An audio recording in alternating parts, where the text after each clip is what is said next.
best here. We have on this stage in mere moments the hottest star coming up in country music right now. Amazing lady. She has already made history. Her album is triple platinum, winning all kinds of awards. She's blonde. I know you love her. Here is Taylor Swift.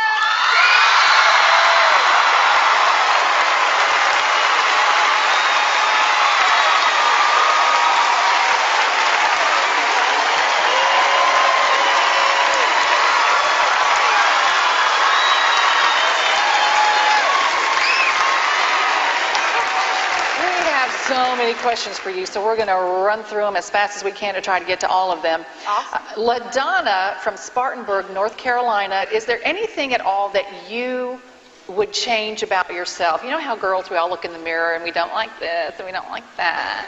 Oh yeah, definitely. But everybody does that. And I think that when you come to the realization that everybody does that, that even the people that I consider flawless wake up. And I've read interviews of some of the most beautiful women who have insecurities. And you look at them and you're like, how do you name one thing wrong with yourself? And they could name a handful. And I don't really want to be that way. As much as I possibly could, I'd like to, try to maintain confidence and try to stay okay with who I am because, I don't really want to change it. Everybody has insecurities. Everybody. But hopefully, you can overcome those. This young lady did something that... Thank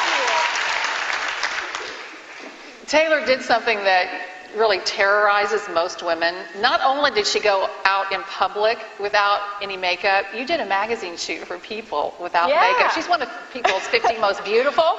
She's on the list. You made a statement by doing your most beautiful photo without any makeup. Thank you. Thank you for saying that.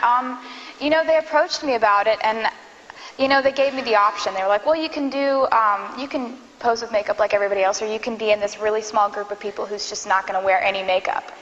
And literally, when I say no makeup, I came in and I had no makeup on, and they were like, okay, you have to scrub your face in front of us, and we have to document it.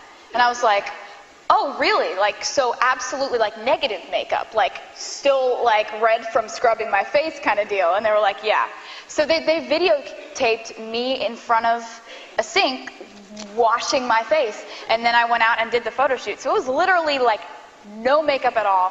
And it felt so good to be able to do that and just kind of, it wasn't about how the picture turned out for me. I really could have cared less how the picture turned out. But it was more about the fact that I have makeup on in almost every single photo shoot, and I think that that's okay, and makeup can be an art expression and stuff like that, but I have a lot of little girls that I'm absolutely so thankful listen to my music, and I wanted them to know that it's okay not to wear makeup.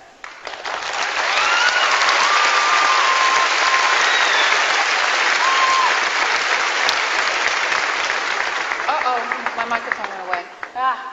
Check. Wait a minute. Now it's back.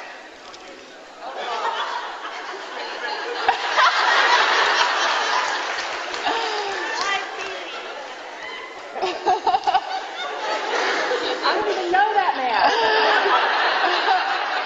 You do now.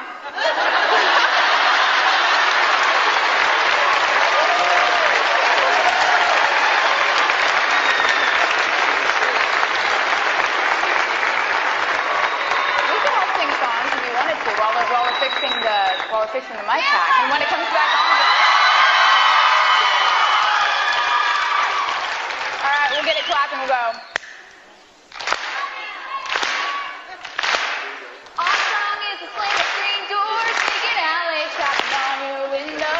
When we're on the phone and you talk really slow, 'cause it's late and your mama don't know. Our song is the way you laugh, the first statement I didn't kiss you.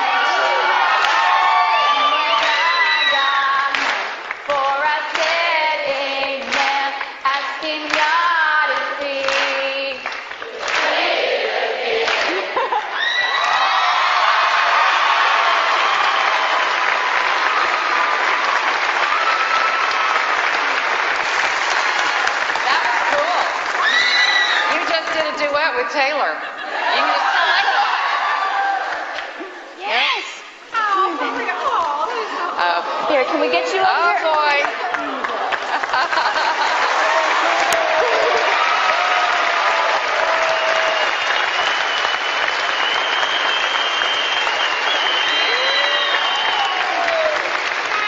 Natalie, it's so good to meet you. Natalie, say hi to everybody. Everybody say hi, Natalie.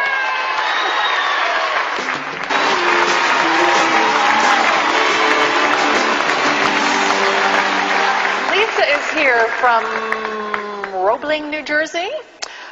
Speaking of home, what do you miss most from home when you're on tour? I think that the thing that I miss the most, and it's kind of interesting, being alone. I'm pretty independent by nature, and when I'm on the road, I'm never alone. I always have somebody with me. I've either got a security guard with me, or I've got my tour manager with me, and my mom travels with me, or I've got a million people around me all the time. And I think when I go home, my favorite thing to do is just drive, or just, have a second of alone time. So I think that's the thing that I miss the most. That is so interesting you say this, because you are just so excited and passionate about everything that is happening to you. You just seem on high speed all the time because there's so much happening.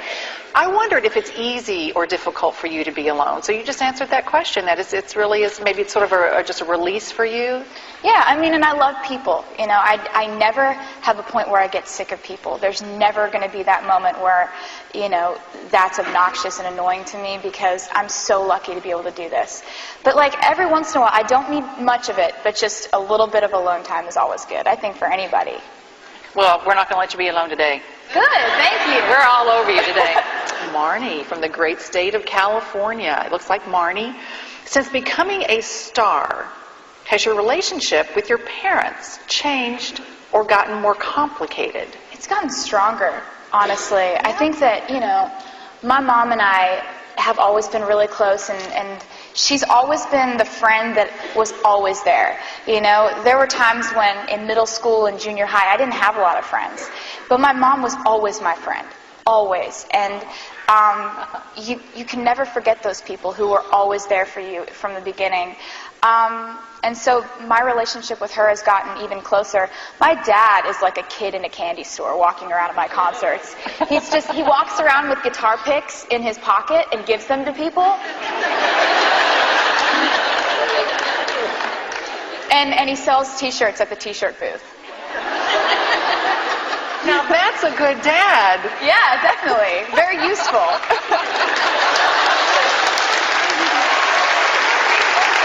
Right? He's out there working it.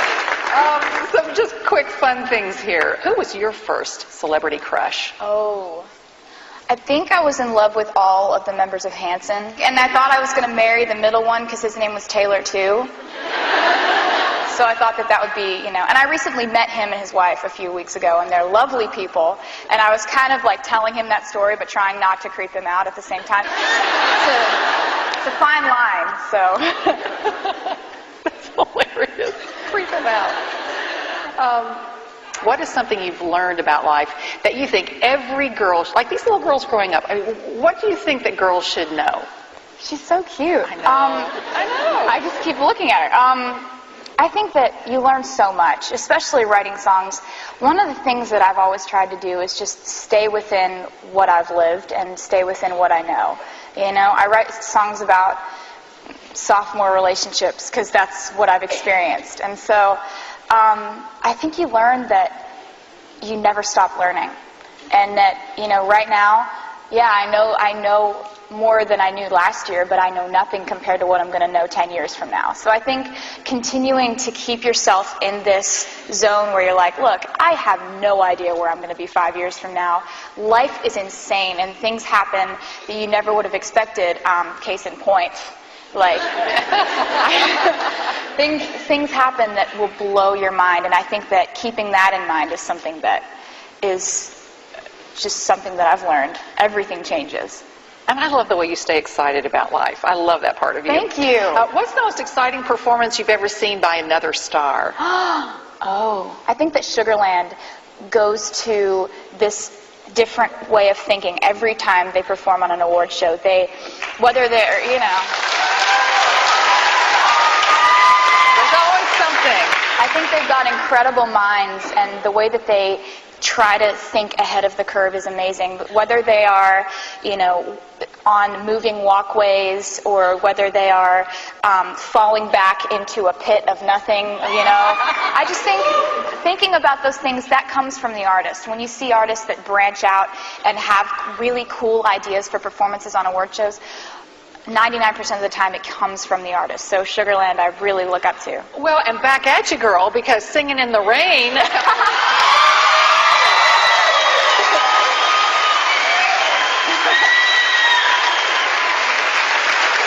Everybody wants to know that after the song and the rain was coming down and you were drenched, the camera was on you like this, all right? I didn't realize that at that point. That's why I looked so crazy. So there was this look on your face, and was it the water? Was it the audience? What was that? It was the fact that I looked to the front row and I saw George Strait stand up and clap.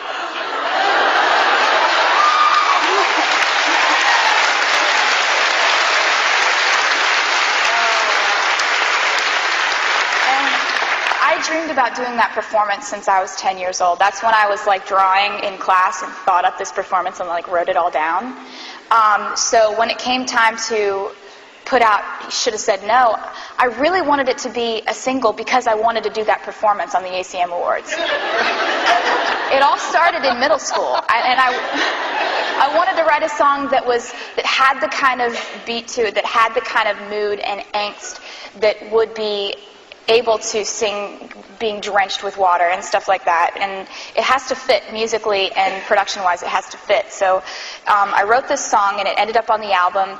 And a lot of people don't have fifth singles off their album. There's usually 1 or 2 or 3, possibly 4 if you're really lucky, not usually 5. So I was begging my record label.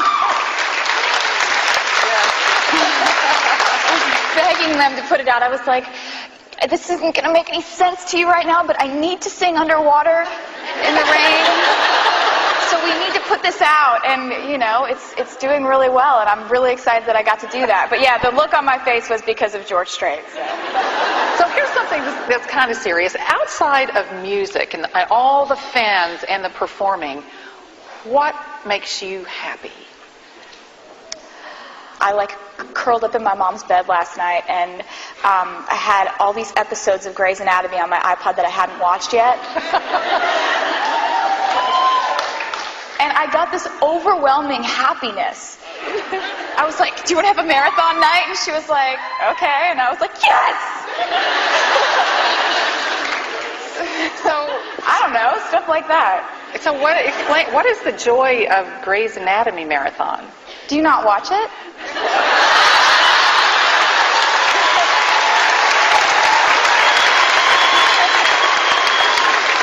When a CSI marathon's on, or Law & Order SVU, I am so happy. Well, guess what? You make us so happy. Thank you for being here and being...